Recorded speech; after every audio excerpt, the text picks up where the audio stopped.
जय श्री राधे राधे मित्रों। नर्तकी की बांसुरी जिसने एक महल को निगल लिया, रहस्य, राग और विनाश की कहानी। भारत के मध्य भाग में एक प्राचीन रियासत थी, रुद्रगढ़, जो अपनी समृद्धि, संस्कृति और नृत्य परंपरा के लिए प्रसिद्ध थी। वहाँ एक विशाल महल था, रुद्र महल, जिसे संगीत का किला कहा जाता था। पर आज उस स्थान पर केवल खंडहर है और एक दबी हुई दहशत। लोग आज भी कहते हैं उस महल को किसी ने खा लिया, और वह कोई आम इंसान नहीं थी। वह थी नर्तकी सुरंजना और उसकी बांसुरी। सन 1693 रुद्रगढ़ नरेश राजा विक्रम सिंह संगीत और नृत्य प्रेमी थे। उनके दरबार में 100 से अधिक नर्तकियां थीं, लेकिन एक दिन एक अनजान युवती आई जिसने सिर्फ कहा, मैं नृत्य नहीं करती, मैं बांसुरी बजाती हूँ, और जब मैं बजाती हूँ तो नृत्य स्वयं मेरे पास आता है। उसका नाम था सुरंजना। उसकी आंखों में गहराई थी, उसके मुख पर चंद्रमा सी शांति, और जब उसने बांसुरी को होठों से लगाया, पूरा दरबार जैसे ध्यान में डूब गया। राजा का मोह। राजा उस बांसुरी की धुनी में ऐसे बंधे कि उन्होंने सुरंजना को राज नर्तकी घोषित कर दिया, बिना यह जाने कि वह कौन है, कहाँ से आई है और उसकी बांसुरी में ऐसा क्या है।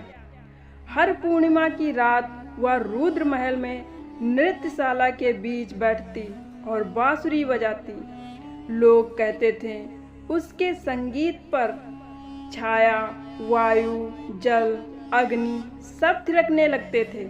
लेकिन धीरे धीरे दरबार में अजीब चीजें घटने लगी। सैनिक नींद में चलते हुए खून करने लगे, महल के दिए बिना हवा के बुझने लगे, और हर पूर्णिमा की रात एक नर्तकी गायब हो जाती। एक ब्राह्मण की चेतावनी। एक दिन राज्य में एक वृद्ध ब्राह्मण महेश्वर भट्ट दरबार में आया। उसने राजा से कहा, यह नर्तकी नहीं, प्राचीन गंधर्व यक्ष परंपरा से आई एक मायावी है। इसकी बांसुरी से देवता भी मोहित हो सकते हैं, या तुम्हारा राज निगल जाएगी। राजा हंस पड़ा। जो संगीत में देवताओं को लुभाए, वह मेरे राज्य को क्यों न सुशोभित करे। ब्राह्मण चला गया, पर जाते जाते एक बात छोड़ गया, जब उसकी बांसुरी की धुन तुम्हारे सपनों में घुलने लगे, समझना तुम अब अपने नहीं रहे। महल की पहली दरार। एक रात राजा ने सपने में खुद को देखा। वह सुरंजना के पीछे बांसुरी की धुन पर नाच रहा था, और उसके पीछे पूरा महल चल रहा था। महल की दीवारें, स्तंभ, कंगूरे सब एक एक करके सुरंजना में समा रहे थे। सुबह उठते ही राजा बीमार पड़ गया, और साथ ही महल की पश्चिमी दीवार सचमुच ढह गई। मंत्रियों की चिंता। दरबार के मंत्री, विद्वान, तांत्रिक सब इकट्ठा हुए। उन्होंने सुरंजना की जांच की, पर वह एकदम शांत, कोमल, निश्चल प्रतीत होती।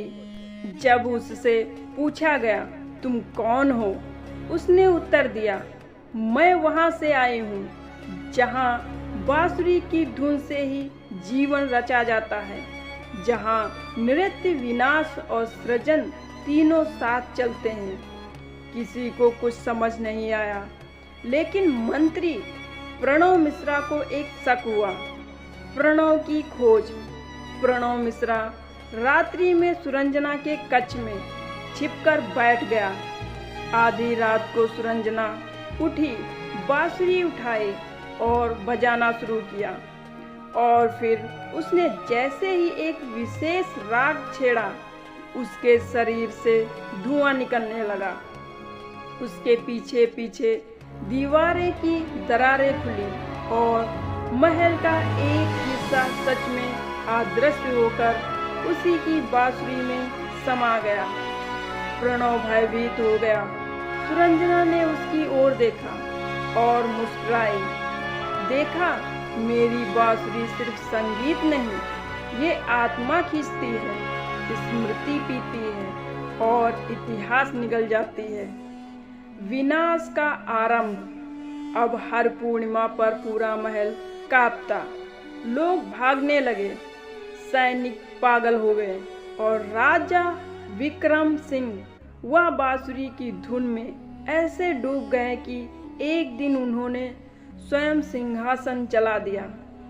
राजा अब हर दिन सुरंजना के चरणों में बैठते और एक दिन अचानक महल के मध्य भाग दरबार हॉल पूरी तरह गायब हो गया।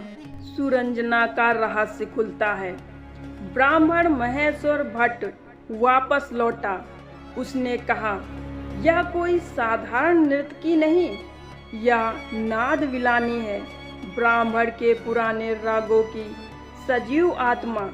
यह हर युग में प्रकट होती है और अपने संगीत से संपूर्ण सभ्यताओं को पी लेती है। उसने बताया कि सुरंजना की बांसुरी कालवंशी बांसुरी एक दैत्य कंठ ऋषि की देन थी, जिसे कभी स्वर्ग ने बंद किया था।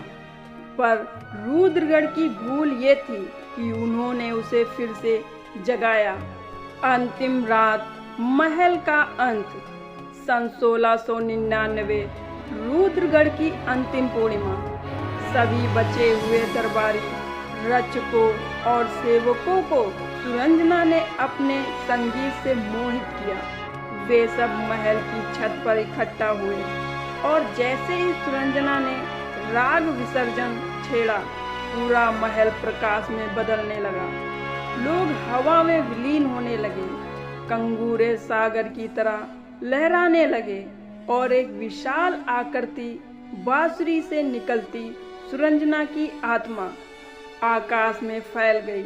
प्रभात होने तक रुद्रगढ़ महल का नामो निशान नहीं था। आज का रहस्य।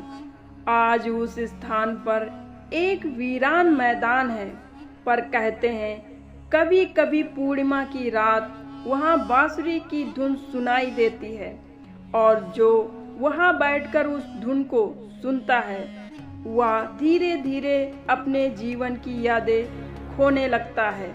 पुरातत्व विभाग ने वहाँ खुदाई की, उन्हें कुछ नहीं मिला सिवाय एक अधूरी बांसुरी के टुकड़े के। नृत्य की सुरंजना अब एक कहानी है या शायद एक चेतावनी। हर संगीत जीवन नहीं देता, कुछ संगीत पूरा इतिहास खा जाता है। तो मित्रों, यह आज की हमारी कहानी आपको कैसी लगी कमेंट बॉक्स में अवश्य बताएं। और आपको हमारी कहानी अच्छी लगी हो तो प्लीज़ एक लाइक, शेयर और कमेंट बॉक्स में जय श्री राधे राधे अवश्य लिखें। फिर मिलते हैं एक नई कहानी के साथ। तब तक के लिए खुश रहिए, अपना ख्याल रखिए। धन्यवाद हमसे जुड़ने के लिए आप सभी का।